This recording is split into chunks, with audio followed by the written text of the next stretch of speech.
Another day, another paella, and today I'm going to be showing you how to cook a lovely sausage, red onion and mushroom paella. To make it, we'll need the following ingredients.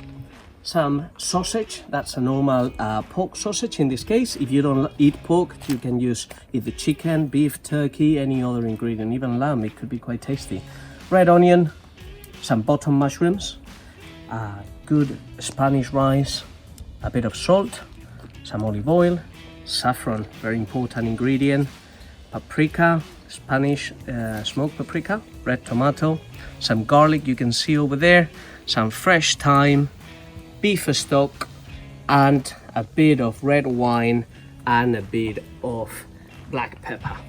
And as well, you can see we have a very high heat over here. I'm using logs today as opposed to charcoal, and I will bring it back with a bit more life later on. But now let's start with the cooking. Let's place the paella on top and add the olive oil. In this case, because the ingredients that I'm using are very intense, I'm going to be using some light olive oil, okay, no extra virgin. And I've heard all sorts of things about olive oil of real masters of paella. Some even use vegetable oil because they say that you don't interfere as much with ingredients. I have to say, I love extra virgin olive oil. In anything I do, I add loads of it, and it just gives a very special and very fruity taste that nut-based oils don't give. So anyway, let's start with ingredients. I think for this recipe, all goes in, all in one go. Really simple: sausage, red onion and mushrooms. So that's exactly what I'm going to do.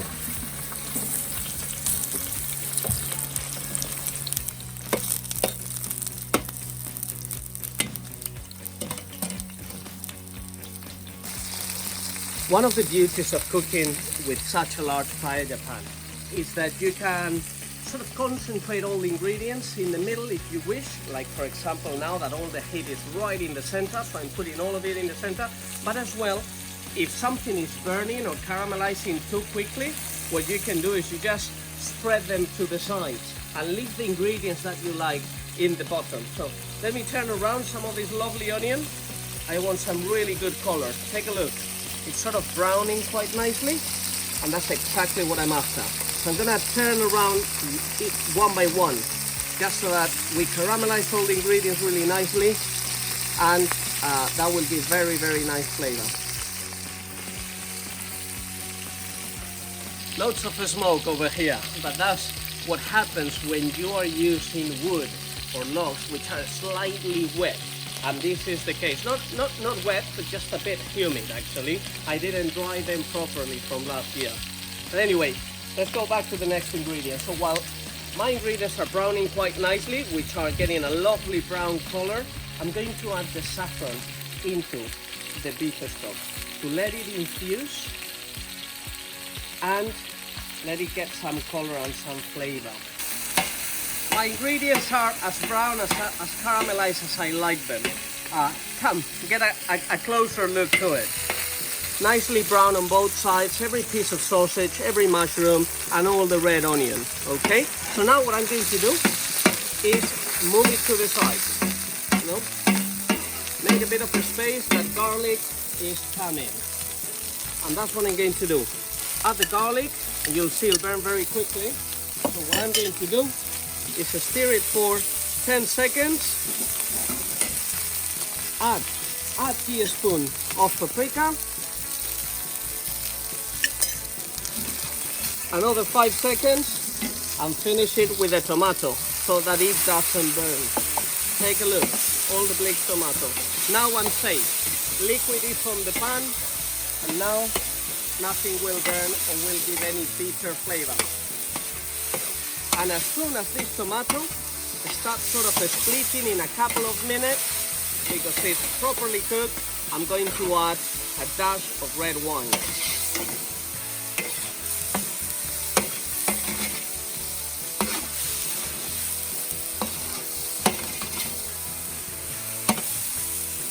After a couple of minutes, you can see there is nearly no tomato left, you know, just a few bits on the bottom of the pan. I'm just gonna deglaze with about a glass of red wine. Good Spanish red wine, obviously. Rioja, Ribera del Duero, Navarra. There are so many denominaciones de origen, as we call it, BOs, from where good Spanish wine comes from. Take a look. It's achieving a lovely ruby red color. Oof, I can smell the alcohol actually, but it's not what I want just now. And now I'm going to add a little bit of seasoning. Some good rock salt, generous amount. And again, if you have high blood pressure, make sure you don't add any of it. Okay, take a look. All completely dehydrated. So before, I'm going to add a bit of the rice to sort of fry it a little bit. This is about 400 grams. I'm leaving 100 behind. And what I'm going to achieve with this is very much like when Italians do it with risotto. What you do is you just sear the rice slightly, okay? And that gives a better texture at the end. You know, just the grain remains a bit more al dente.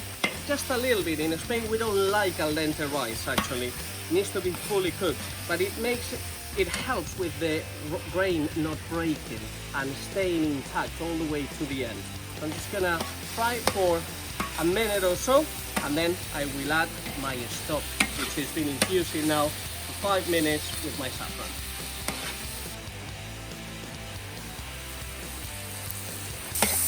Nice close-up over here.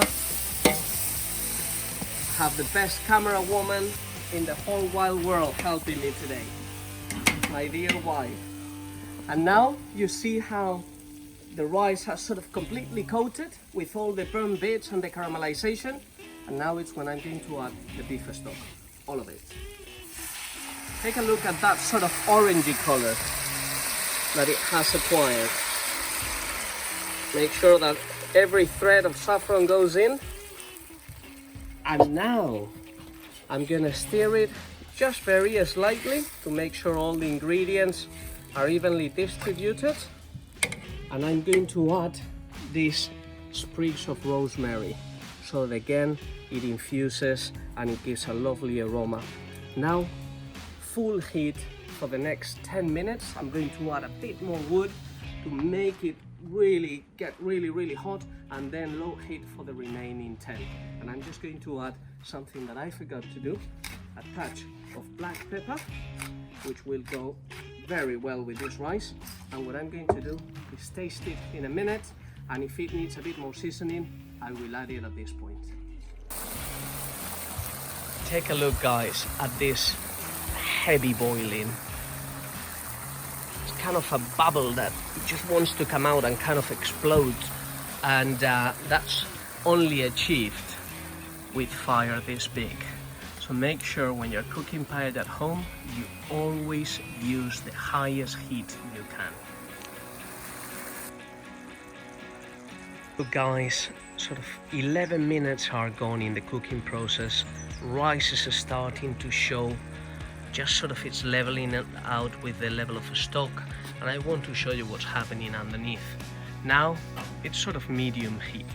What you can see, there's no open flames, there's very little pieces of wood that hasn't yet burnt, and what I'm going to do is spread it all around the paella so that the heat is even on the sides, because as you will appreciate in a second when we go up, is that there is very few bubbles on the side. Take a look, and you see in there it's completely quiet, and all the boiling is happening in the center. And now what will happen after I moved it is that all that will even out and the paella will cook properly. Take a look, first bubbles coming in on the sides. There you go. There's 7 minutes left. As you can see, there is, you know, nearly no stock left, and it's sort of level out with the rice. Now there is a film that is sort of setting on top of the rice. You can see it in there that will create a leak. So that's why you can never steer paellas, you know, when it's at this point, as you will break the film, and what it will happen, the air will escape on that point and the rice will be undercooked. So if for whatever reason you need to steer it, take a look at what we are gonna do. which is not the case. I just want to show you, but it's what we call to dance the paella, bailar la paella, which is to move it like this. Take a look, so that everything moves together in one go. Okay, I just wanted to show you. There was no need of doing it, but I still wanted you to learn what to do in case your paella is a bit uneven, there's too much rice on one side and whatever. Just try to put your spoon as less as possible, and just sort of by shaking it, the rice will distribute evenly. Take a look, paella is ready. It's been 21 minutes actually. This grain was a little bigger, but you can see that it's absolutely perfectly cooked. And I hope you enjoy the recipe. You can tell by the color and the richness of the stock that it's going to be really tasty. I'll tell you in a minute.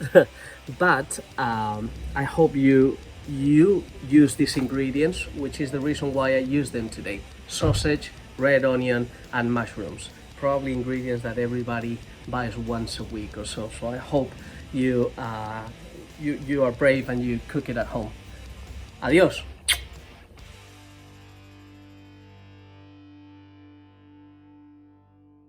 If you enjoy the video, please like it, share it and subscribe.